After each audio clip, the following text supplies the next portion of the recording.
As men, we have to take the risk to be real and honest with ourselves. I think many men spend much of their lives in autopilot, high demand, produce outcomes, results. And not all that is bad, but I think it's subconsciously an avoidance of sitting with self. Hence why I continue to encounter men who are afraid to slow down, who have to be in the garage, who have to be watching something, who have to be listening to a podcast where they're working.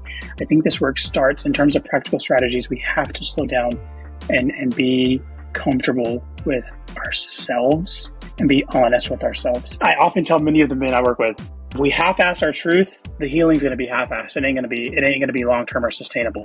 So I think it requires us. That's true. Yeah. Like we have to be willing to take that risk, be introspective, to be honest with ourselves, and to take inventory of our lives and who we are and what we become and what behavior we're engaging in. And we have to ask ourselves, what's serving me? What's working for me?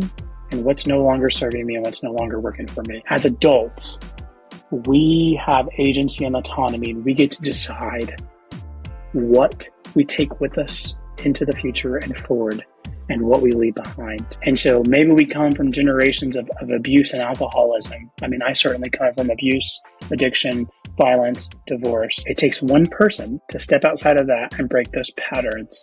If we're going to go to different places, it requires us to do something different beyond repeating those patterns. So very practically, we have to be real with ourselves instead of avoid and numb